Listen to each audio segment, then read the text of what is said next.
the draft. I personally thought I liked Gen.G's draft a lot more. It wasn't utilized correctly. But I think this game is kind of one of those isolated scenarios. It happens all the time in best of threes, which is why I'm so glad we still have that, that format here in the LCK. Because sometimes you have a bad game where you don't execute on your draft, but then you come back in games 2 and 3, you get the reverse sweep, you play your game better, or you change up your style a little bit and you catch the other team off guard, or you just end up playing to your strengths better. Like sometimes you have a fluke game, and I feel like this one game was kind of an isolated incident. And if someone stopped me right now and said, who do you predict to win the series, given what we saw in game 1, I would still predict Gen.G to come back. I think they are the stronger team even still. But with a draft like that going that badly, I mean, the rest of the game is just kind of you're playing with one hand tied behind your back. Yeah, exactly. It's like, what happens? The whole house of cards comes crashing down, right? You feel good about the draft. I wouldn't even be surprised if they don't mix anything up here, right? They do ban away the Senna, which is a change, right? They leave the Twisted Fate available. So you can see that T1 are thinking about it. Do we go for the Hecarim this time? Do we go for the Seraphine? It's clear that they want to pick these picks that they feel like together have so much synergy, which they do, and have incredible team fight potential.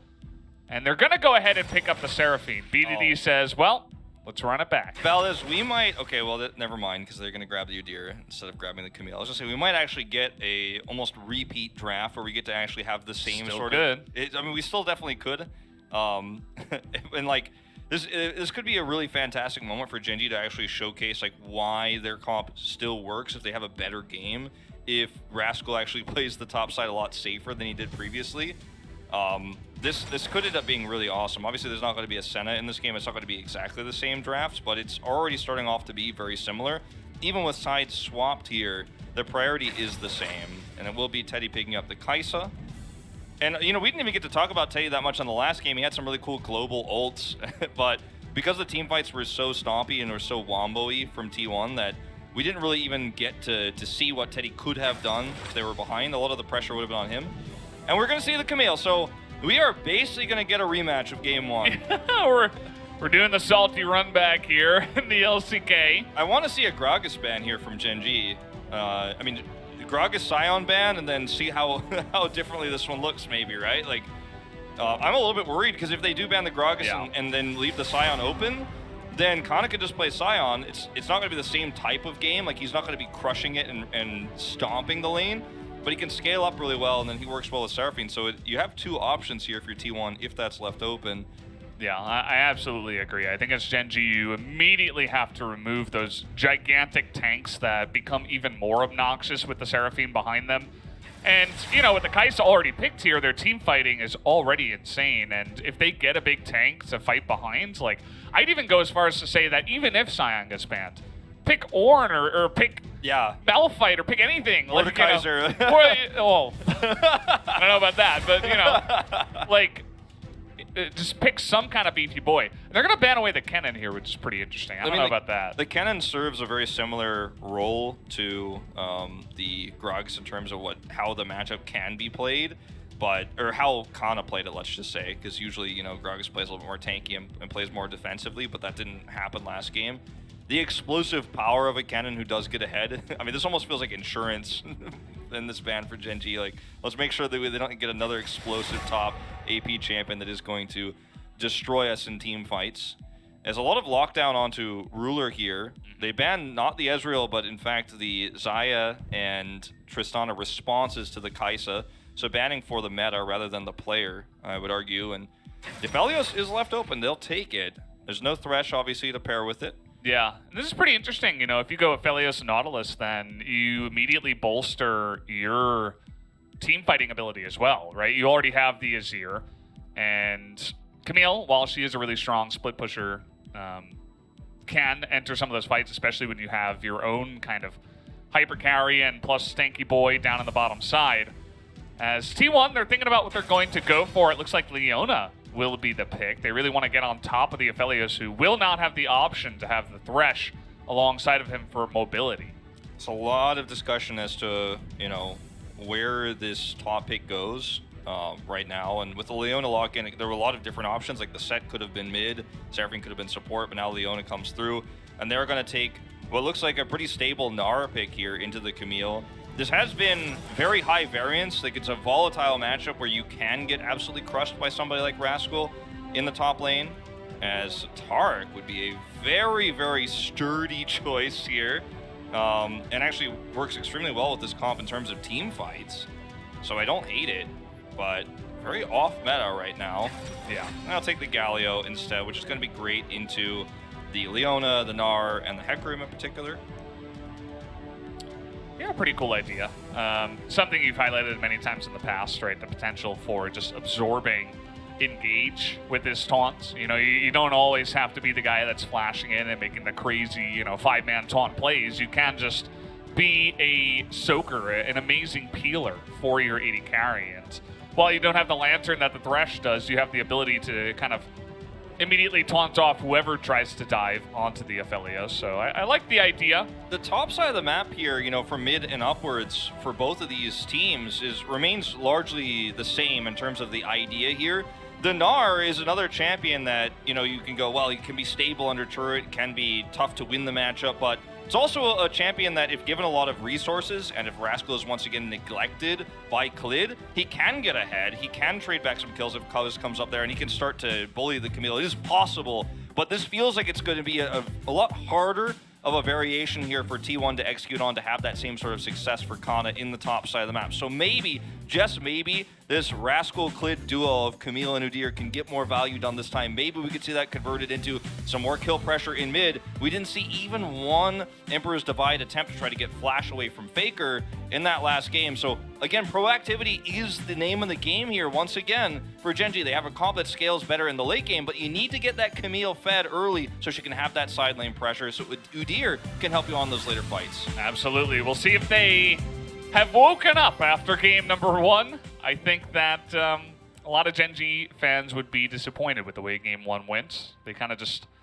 laid back and didn't do much, and then kind of lost the game without doing anything. So a bit more proactivity, as you mentioned, and just taking better fights as well. Like, some of the decisions that were made in the early game fights in game number 1 were not the best. If you can kind of shore those up and clean things up a little bit in the early game, even if you don't get ahead, I think, as you mentioned, their scaling is quite nice, and you do have some good chances to just eventually scale on and win the game. I think everybody's hoping, if you're just you know, a neutral observer and you're looking to enjoy some League of Legends, we're hoping for 3 games. I really am. And what I want more than anything else, to be honest, just like on a personal level, is for T1 to perform well in all 3. And already the first game was a pretty good start, pretty good indicator of that. And, you know, Faker, as mentioned on the analyst desk, we didn't talk about it too much. It's his first career game with Seraphine last game. This is now his second. He played against 64th unique 64th champion? unique champion he's played in the mid lane. He played against Seraphine earlier this season when he played against Umti, actually, I think it was, who was flexing in because Lava was sick that day. Oh, yeah. I think it was like set to the Seraphine he played, but he's showcased, obviously, that he knows how to deal with this matchup, which is not easy for the Seraphine. I think, actually, that might have been Seraphine's first win in LCK this season versus Azir. But, yeah, it's definitely a matchup that's tough, and he played really well around it. And let's see if he can do it again. I'm very excited to see, like, you know, an almost rematch of the first game draft, or very similar. Mm-hmm. Very similar ideas. I think the biggest change is the bottom lane of Gen.G, right? You go on to a bit more of a hyper carry with the Aphelios compared to the Ezreal. They both have strong late games, but the Aphelios can do some crazy stuff. As we're getting the engage down the bottom side, Life has to flash away, and look at that burst damage. Life not really going to be able to do much in this lane from here on out. Throwing up the peace sign to Zcaria. Really enjoying that fight. A lot of respect shown from Life, but I really appreciate the flash. If another Zenith blade comes off cooldown, he dies. And with no minions there, he knows that it's going to be very difficult to avoid the Void Seeker. So he just wanted to get out of there, like, straight away. Obviously, you know, you can heal that up pretty quickly, but losing your flash this early on is going to make this a little bit tougher. It's not a, you know, huge straight-up win, right? Leona versus Galio matchup. It's not like a matchup crusher. And, you know, Aphelios is at his best when you're pulling a Duck Dom and winning lanes so hard that you get turret plates and then get turret plates in the top lane. Don't know if that's going to happen this game. It feels very unlikely. in this matchup to the Leona. Yeah, certainly the Leona was a nice pick there from Keria. You saw that his win rate is 3-0 on the pick. Obviously, very well versed in the power of Leona. We don't see her all the time, right? We see a lot more kind of the Alistair. Obviously, Rel comes in a lot, the Thresh, but not too much Leona. Yeah, his Thresh is his most played and his best, win rate champion, but his Leona's number 2. I mean, Leona is perfect win rate on it, but he's played less than half the games because he has him the Thresh. And he's also played a billion champions, as we are going to see a nice trade up here for Kana. Is once again just kind of killing it in a matchup that is not easy to do that in. Yeah. This is why people were so hyped about Kana in 2020, is he was winning top lane so handedly, even in unfavorable matchups, so often that people were like, this is the solo killer. This is the guy who doesn't need resources in the top lane to get ahead. And that's the story of game 1. It feels like we're going back in time here. Yeah. I mean, it should be clear to a lot of our fans out there that, the players go through swings, right? Where they're on top of the world, and then all of a sudden, they go down. It's not always just stable. It's hard for pro gamers to always be, great. As we're having another trade down on the bottom side. Not going to get that last hit onto Life, actually, and you can see Teddy takes enough damage to pressure him off of that. As in comes Cuz. Remember, no flash here on Life, and even through the exhaust, that's going to be the first blood on to that Galio bot. Very well baited into that fight. And even though he was really close to the turret, still able to pick up that kill. I was literally about to say the words almost came out of my mouth. You could see that Life is really respecting the fact that they don't know if Cuz is here or not because he stayed back so far. And then he walked forward, got Zenith bladed, and then Cuz is able to close that gap so quickly on the Hecarim. So, I thought he was ready, but he was not. And here we go. This is where it starts. It's what we wanted to see. We wanted to see Khalid up in the top side. He's taken a lot of damage, but 2v1 here. You can imagine that they should get the kill. The flash comes in from Kana as he tries to pick up at least the one onto Khalid, but it does not come through, as they will convert on the 2v1.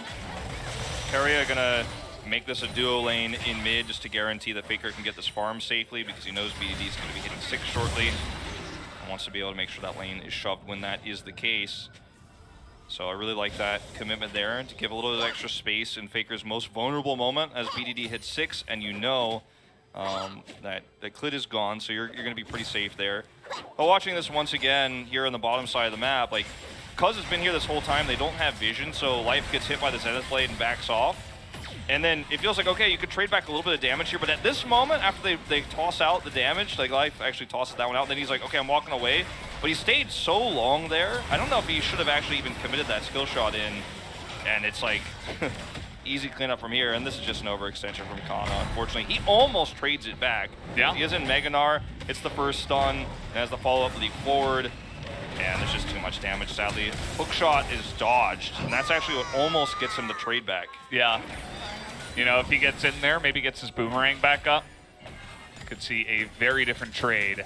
As, remember, Life still doesn't have blast, but this time around, Khalid is here, but the 3-on-3, who wins this one? A perfect Hecarim ultimate onto the 3 of them, but with the TP coming in, T1 will try to get out of here. BDD, I don't know what that was.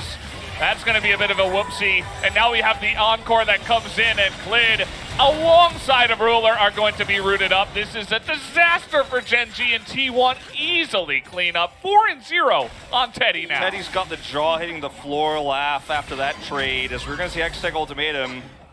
Under turret here, Kana is very free to just trade this back, and he's about to hit Meganar.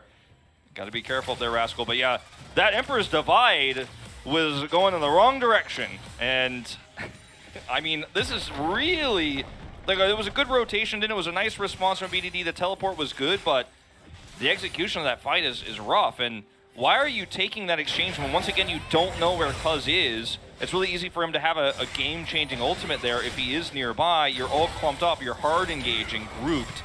It's not an exchange where everyone's peeled apart and you're trying to actually look for one pick as everybody retreats kind of thing. You just kind of went in head first, right? Like, everybody's grouped up here. Clit is here, so you feel safe. But when you group up like this, on top of one target who's taunted, that gives Cuz the perfect opportunity to hit the triple fear. And then this BDD teleport in is super nice. He Shurima shuffles forward, but then unfortunately pushes Cuz the wrong way. If he hits Cuz the other way, they might trade back 1-for-1, but Faker's here to get the catch with the Encore. I mean, it's just so much damage output of the stage. This is a disaster, as you said. And it's all based off of a skirmish on the bottom side that was based on a lie. It was based on the idea of like, okay, they don't know Klutz here, let's just face roll this. And it was just overall a bad decision because you don't have vision of where Cuz is. And this is the second time in the bottom lane that you're going to give up so much extra gold to Teddy this game. And this is a very rough start. I mean, arguably even worse than last game for Gen.G. Yeah.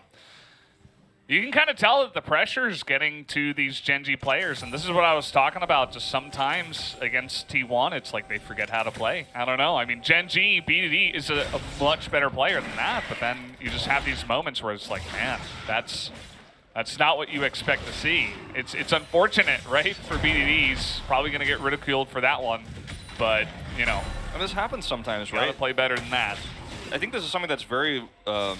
it's not discussed very often in the League of Legends community and in esports in general that these players are not robots. They are human and they have off days. They have off sections of a split, right? For example, Kana, the perfect example of this. Incredible 2020, really rough start to 2021. Bounces back immediately in this series. You know, we saw Rich end up pulling somebody into a Lamb's Respite yesterday. Like, these mistakes happen at the highest level. These are not robots. These are humans who make mistakes, right? And you know, I don't want to ridicule BDD for that one too much, but it's a mistake that's going to cost you big in a critical moment in this game. At T1, they have so many tools, they have so much lockdown, they have a huge fear, they have a huge charm combo that they can set up so easily. And when you try to skirmish like this in the early game, just based off of, I hope they don't know that Klid is, or, I hope they don't think Klid's here. I don't know if that's really your win condition at this stage. I think trying to control top and mid is where your resources should be going. Yeah, you know, it's rough, right? There is potential to try to 3v2, and as you mentioned, if the enemy jungler isn't there, you're pretty golden, but you know, it was also a fantastic timing on the roam by Faker, right? Even if BDD hits that Emperor's Divide, maybe you get the kill on the Cuz. Yeah, you get one kill back. He's in such a rough position because he's so far up the lane by himself, basically, and all of his teammates are so low after the Hecarim ultimate, right? So it's like, you know, even though it looks really silly and that's the obvious play, Faker's roam timing is perfect to try to get there on time to deny the teleport play. So either way, we have more plays coming, so we don't have to talk about that one. In goes the Hecarim, and this Kai'Sa is just insane right now. 5-0 after one more kill. As life has to flash away. Faker's here once again, so... When you have so much lane prio like this, Valdez, you could just go around. You can loop around the backside with Hecarim. He's there to scoop up the kills. And you said this to me as soon as game one ended. You were like, I hope you saw the power of Hecarim. Because I was saying, you know, I'm not feeling Hecarim right now in LCK. Like, I'm not sure about this champ. Hasn't been that successful here. I'm feeling it. I'm feeling the power now. You feeling it now, Mr. Wolf? Yeah, that's right. Rascal tried to go in there. You know, he has the Dark Harvest here on his Omni Stone, but now he actually takes a huge amount of damage, and he's just going to get flashed on. Okay, well, that wasn't flash you were looking for. But at least Rascal gets pushed out of the lane, and Kana will win yet another trade up in the top side. Yeah, he is up 20 CS. He's going to get another turret plate here, perhaps even two. Like, I don't think you can stop this. He has demolition, so it's going to be easy. This game is out of control, the lead here for T1. The same sort of things apply in terms of the scaling for Gen.G once again, and you need to put BDD in the side lanes to get him a lot of extra gold, etc., like we were talking about last time, as all plates go down here on the top side. And, you know, Ruler, obviously, is on Aphelios, which can scale up, but, like, it's way harder to pull off this Aphelios than it is to pull off the Ezreal, because Ezreal is so much more mobile. He has the ability to chip away at a pretty decent distance to actually get damage done. Aphelios is kind of ammo-dependent in that way, doesn't have the same sort of range, does not have an escape, does not have a Thresh in this game. So it's even harder, arguably, for the scaling champions of Gen.G to find that value in those late-game team fights. Once again, T1 has neglected to try to take this advantage into a Drake. They're trying to get more gold on the bottom side of the map and on the top side instead. So that does give Gen.G time, right? A lot of these teams are neglecting getting first Drakes when they don't think it matters as much, and it does give Gen.G a little bit more objective time, just like last game. Carrier, where are you going? Cuz is not here, but he has Flash. Yeah, and you say Cuz isn't here, but actually, like, you know, he can be there in a second. He can be there anytime. We're trying to get on top of EDD. He tries to put up the wall, and he actually is successful there. Cuz is about to run out of the timer on this Rift Herald, so he has to drop this down now. Good timing, too. I mean, the plates are about to go down. So he wants to feed Faker here. Faker's handling of this matchup and his positioning throughout this entire game, and last game as well, both, you know, Seraphine versus Azir matchups, ended up being great. And let's not forget, Faker is the most iconic Azir player of all time, so he understands this matchup very well. Oh boy. We're gonna get the stun into the wall, and now Rascal, he's just holding on to his Hecarim ultimate. There you go. Yeah, just gonna wait for that perfect moment. See if he really needed to use it, because the kill was just so easy, even without it, potentially. Look at all the wards. Look at all the blue wards on the map, top and bottom. Gen.G just don't have any vision, so Klid has to stay mid when the Rift Herald gets dropped to make sure that there's no dive onto BDD. T1 know that. They see him not rotating up, and then they make a pick happen. They're going to try to trade this back, though. Hecarim's just too fast. Like, you're just not gonna get on top of him. Now Kana is alone. Yeah, he's the one that does get caught out. Not quite as fast as Hecarim, Udyr, and brothers. Yeah, Faker had teleport, but did not want to commit it there.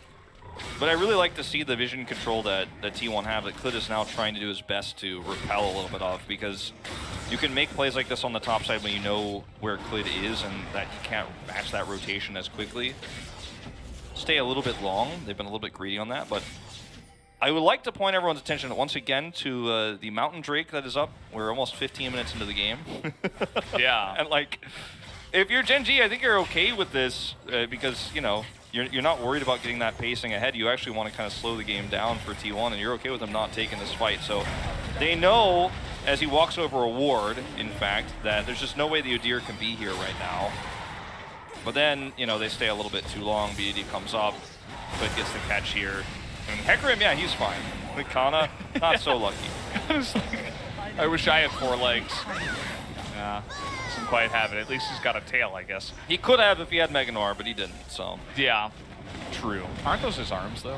Just like kind of bent over? I don't know. Yeah, it's hard, you know, it really depends on like where you're going from a lore standpoint. Yeah, I don't know my Gnar anatomy too well. Didn't study that class. Take a look at the difference in the golds in the 80 carry role. Yeah. Yeah. Ruler, he just finished his first item recently, whereas Teddy's like, yeah. Look at the see you later, goal. buddy. 1,600. Ruler didn't even finish his item yet. Nope. He's about to come back. He's double buy. He's like, what? Teddy's got the double buy, and yeah, I don't know if he's going to get his item anytime soon, but like, what I wanted to say was, you know, T1 have put so many resources into getting this early item advantage and all this gold lead that they've neglected the Drake, and it actually does go to Gen.G, so it's a similar problem to the last game that they might face. But like, I don't know if it's really going to come to that point, because T1 are so ahead that this map belongs to them. They're going to kill this turret before the Rift Herald spawns. So this Rift Herald might actually get a charge. Speed needs to get over here ASAP. This Rift Herald could get a charge on the inhibitor turret if they engage here, and they will. Ooh, they're gonna find Ruler. Thankfully, he took cleanse in this game, but take a look at the damage. I mean, Teddy just hops over the top and says, okay, now you have to leave. Like, please leave, sir. And this feels a lot like game number 1, right? Like, Rascal is having more split push potential because Kana's trying to group up with his team, as an R should, compared to the AP Gragas. But it doesn't really matter, right? Like, the Camille's still very far behind. It's not quite as far behind as the last game. And T1 still have a massive lead in this game. Maybe even more than the last game. Yeah. No, I mean, I think so. And, you know, like, the Camille is not as far behind in terms of, like, the gold department or the matchup. But with the map, with the 4 turrets that T1 have taken out, like, where do you split push safely? Like, you don't have any options. You don't have any fallback on the map to go, okay, well, I can split push here because we still have the top turret. Maybe I can find something. Not really. You know, you're taking wolves right now because there's no opportunity for you on the map. And if T1 try to make a play elsewhere, you don't even have a comp that can like slow down the Baron while you're pushing elsewhere, for example. You really just don't have tools, and it's not a composition that's terrible in the late game because of the scaling opportunities you have with the Aphelios and the Azir, but the Aphelios still doesn't have his Mythic yet. It's like that far behind, as you pointed out earlier. And the Azir isn't going to be very good when there's no one to support him or peel for him. He has to just play so passively with no turrets to farm under either. Like, it's hard for him to get that gold now. And he just says to sit up here and wait for the waves to come. And T1's like, thank you, we'll take all the control over the map. We'll keep this vision advantage we have. Yeah. You can see that Gen.G are pretty all in on the split push. They just send Clid to go down here, but take a look at the way that kind of plays it. He just sits here, farms under turret. As long as he doesn't die, T1 are gold, right? If he dies and, turrets start going down and inhibitors getting pressured, then maybe. But if not, then in the 4v4, or even the 4v3, if Udyr is here, the Kai'Sa with 2 items with Collector this early on, you're just never going to win that as Gen.G. So yeah. T1, as long as Kana plays safely, they're in just a fantastic spot here to do whatever they want. As, the Hextech Ultimatum, pretty good against Hecarim. Yeah. Pretty good against shutting down that Horsey. No way out of that one, I'm afraid. The timing of that coming through very well played. So a little bit of greed here from Cuz. Gets punished. Again, feels a lot like Game 1. Yeah, it really does. Feels like we're seeing a second version of it. Sequel is often worse than the original. Yeah. In this case, I would tend to agree. But Cuz is just out here by himself, by his lonesome, doesn't have any idea where Rascal is. Gets to avoid, of course, the hook shot with his ultimate, but it's not going to stop the Hextech Ultimatum from keeping him locked up. Yeah. It's like you can avoid 4 champions, but if the Hextech Ultimatum gets used, you're just going to die as long as too many people there. He's probably just like, well, I'm Hecarim with Chem Tank, I'm really tanky, and I have my ultimate available. And Ghost, like, nobody can catch me, right? And then that happens. So he gets his one chance, but he should learn from there. And even with that pick, you could see that, with no Drake available for the next 45 seconds, Gen.G don't really gain anything on the map. They're not even really comfortable trying to clear vision, with those next few seconds they had. You can still see T1 has very deep vision on the top side of the map. And they know that Camille's on bottom side. She's shown herself there several times. So this is just like Teddy going, okay, well, I'm 5-0-0, and I'm just going to keep farming top side. I know Camille isn't anywhere near me. We have vision all around the top side of the jungle, so there's no way that anyone can rotate in to punish me for farming without me seeing it. And then with that same vision control and the top wave push, they can actually start a Baron. And Camille has to back and come over here. Yeah. So, Gen.G, the one way they win this one is they kill Kai'Sa. I think if you don't kill Kai'Sa here, you're probably just going to lose the fight. You could maybe commit, try to get Clid to go for the steal and then back away. But at this point, it looks like T1 just want to turn around on this one. The Encore is pretty lackluster, but still the front-to-back fight is here for T1. They're going to chip away. They catch Rascal, and they don't get much else. So they kill the top laner. But Clid's still with the splash available. There's still that threat of the steal, but T1 far enough ahead that they're just going to start this one up again. They used all of their, combo tools, though, all of their big ultimates here in this fight. In fact, all 5 of them were used. So this is an opportunity for Gen.G to try to front to back, but it's just so difficult. Another turn is going to come on in here. Cuz no ultimate available. Life just trying to peel for his team. As Ruler does a nice amount of damage here if he is kiting them back, but they're split. Yeah, the slow is going to come onto Ruler this time around, and he is not going to 200 years this game, as he will be taken out, and now T1 are considering taking the Baron. This is such a cool fight, the first part of that fight, where the killer instinct from Teddy is so perfect, because he knows there's actually an invisible line that's drawn by Faker that you can't see, which is his ultimate between the top side of Gen.G and where he ults in. And if they try to collapse on him, he's free. And once again, Gen.G going to try to deny this. Yeah, trying to ult on a Clid. Keria is going to die. This is going to come to a 50-50. It goes to the Clid. The Udyr steals the Baron away. Unbelievable. And now they're going to get the double fear, but that is big for Gen.G. They buy some time picking up that Baron away from T1. Unfortunately, the players who are going to have the Baron here for Gen.G are ones that are not going to be able to do anything on the map right now, but it is a huge denial. Watch this killer instinct from Teddy here as he goes through, like, there's so much peel, and then Teddy's here and he's like, okay, Faker actually cuts this in half. Rascal, you can't be here, or you're gonna get charmed, you're gonna get cut in half by this ultimate combo that comes through. Cuz is there as well. They actually have a big fight happening right now. This is for the Ocean Drake, and the second Kai'Sa arrives, you turn tail and you run. You're already outnumbered here. It's 9-0. Yeah, you're outnumbered. You're against a fed Kai'Sa. You can't be here. Teddy's like kiting the blue buff while he's getting a kill. There's just nothing he can do. He is the sheriff, and he tells you where you can and cannot go on this rift. mean, this is starting to look like an unsurmountable lead. We're getting closer and closer to the 10,000 gold lead mark for T1. And sure, they don't have a Drake advantage. It's the same, issue as the last game, but just like the last game, it doesn't really matter, right? It doesn't feel like it's going to be that impactful because there's just such a massive lead here for T1 that Gen.G are never going to be worrying about these sorts of fights. This ruler is just way out of position here, and Teddy's like, okay, this is the easiest killer instinct of my career.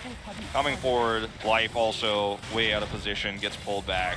And the teleport comes through, but for what? Like, how do you turn this one around? Rascal's like, better walk away as soon as I come out of that one. Yeah. And that's actually his teleport down.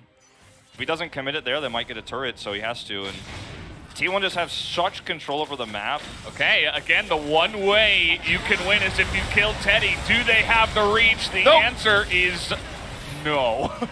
Absolutely not. 0%.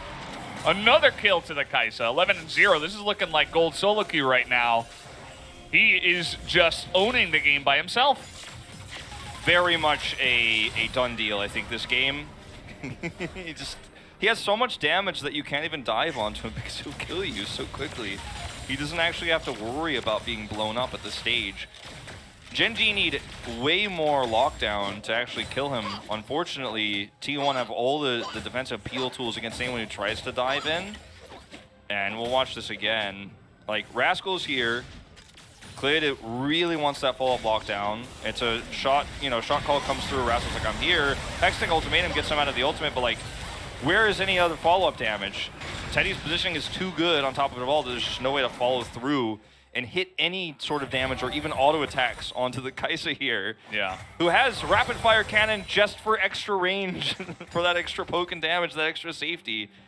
Yeah, it's a rough timing because either you go when he went before there are more T1 members, or you wait for your team to catch up. Lose. And it's like, ugh.